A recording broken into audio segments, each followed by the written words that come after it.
Tony বাবা। কাকা এত লেট করলে হয়? আজকে আমার সব থেকে খুশির দিন। তোমার সাথে আমার কিছু কথা আছে। হ্যাঁ বলুন। একটু সাইডে এসো। আমি যে শুনলাম মোর বিয়ে সালমার সাথে হচ্ছে। হ্যাঁ কাকা, সালমার সঙ্গে হচ্ছে, দেখলেন না বসেছিলাম। না না, ও কেন সালমা হতে যাবে? ও তো সালমার বান্ধবী। না না কাকা, আপনার কথা ভুল হচ্ছে, ওই সালমা। দেখো টনি, যে মেয়েটা আজ 10-12 বছর ধরে শুধু তোমার খোঁজ নিতে আসতো, তুমি কবে বাড়ি আসবে না আসবে, আর সেই মেয়েটাকে আমি চিনবো না? এই তো তোমার বাড়ি আসার কিছুদিন আগে তোমার খোঁজ নিতে এসেছি, তুমি আসবে না জেনে কাঁদতে কাঁদতে এখান থেকে চলে গেল। আর ওই মেয়েটা তোর সাথে এসেছিল, কি যেন নাম ওই মেয়েটা? হ্যাঁ, সাথী।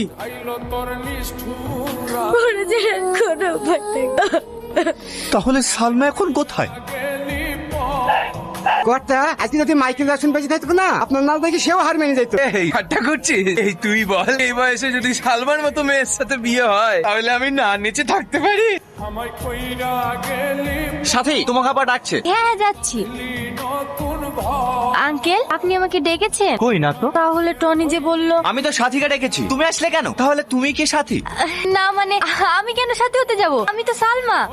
টনি! চিৎকার করো না আব্বা। কি ভেবেছিলে তুমি মিথ্যে নাটক করে সালমাকে আমার কাছ থেকে আলাদা করে দেবে? পারবে না, কারণ আজ আমি সবকিছু জেনে গেছি। আর তুমি এতটা নোংরা মেয়ে, নিজের স্বার্থের জন্য এতটা নিচে নামতে পারো? তোমাকে আর কি দোষ দেব? যে আমাকে পৃথিবীর আলো দেখিয়েছে সেই তো মিথ্যা আশ্রয় নিয়েছে। হ্যাঁ, আমি মিথ্যা আশ্রয় নিয়েছি, সেটা শুধু তোর ভালোর জন্য। কারণ আমি চাই না একটা চোরের মেয়ে এই বাড়ির বউ হয়ে আস। চোর চোর চোর সারা জীবন ধরে একটা কথাই শুনে আস, শুধুমাত্র মেয়েকে বাঁচানোর জন্য যদি ডাক্তারের কাছ থেকে ওষুধ চিনি নিয়ে আসে, তাকে যদি চোর বলা হয়, তাহলে যারা ভালো মানুষের মুখোশ পরে নিজের সন্তানের সাথে বেইমানি করে, তাহলে তাদের কি বলা হতে পারে? বেঈমান, বিশ্বাসঘাত। আর কত নিচে নামবে তুমি? নিজের জেদ বজায় রাখার জন্য আমার ছেলে জীবনটা নষ্ট করে দিচ্ছিলে। থাক মা, উনি তো বলেই দিয়েছে, আমি যদি সালমাকে বিয়ে করি এই বাড়িতে হয় উনি থাকবে, না হয় আমি। তা আমি এই বাড়ি ছেড়ে চলে যাচ্ছি সালমা, আর কোনোদিনও ফিরে আসবো না। দাঁড়া বাবু, আমিও তোর সাথে যাবো। কাকুকার মিথ্যে জেদি।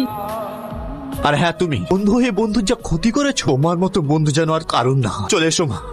পণ্ডিতপুর নিবাসী মাননীয় সুৎখর মহেশ বাবু 5 ভরি সোনার দিনমোহরের পরিবর্তে তোমাকে বিয়ে করতে রাজি হয়েছে। বলো মা, কবুল? কি যে বলেন মৌলভী সাহেব, রাজি না থাকলে কি আর সেজে গুজে এসে আমার পাশে বসতো? আপনি থামেন তো, এটা নিয়মের মধ্যে পড়ে। বলো মা, আলহামদুলিল্লাহ কবুল। সাহেব, বিয়ে হবে না। কেন বিয়ে হবে না কেন? আমি ওকে ভালোবাসি, ওকে আমি বিয়ে করব। বিয়ে তো করবা বলছো, বিয়ে ফোকটিয়ে না? 3 লাখ টাকার দেনা মা, 1 লাখ টাকার বিয়ের খরচ, এসব টাকাগুলো কে দেবে? তোর বাপ? হ্যাঁ, আমি দেবো। পুড়ে এসে জুড়ে বসলো। আপনি কে? আব্বা তুমি? হ্যাঁ আমি। আজ আমি নিজের ভুল বুঝতে পেরেছি। জেদের বসে যে ভুলটা আমি করতে যাচ্ছিলাম তার প্রায়শ্চিত্ত করতে এসেছি। আমি তোদের দাঁড়িয়ে থেকে বিয়েটা দেবো রে। মৌলানা সাহেব, আপনি ওদের দুজনের বিয়েটা পড়িয়ে দিন। বিয়েটা পুড়িয়ে দিন মানে? আমার টাকা? রামু, এই নিন আপনার টাকা। বলো মা, কবুল? বলো। কবুল। এবার তুমি বলবা, কবুল? কবুল। করতে করতে বিয়ে পড়ানো তো হয়ে গেছে, ঢোল কি বাজাবো? আরে টাকা আমি দেবো, তোমরা বাজাও। এই বাজা।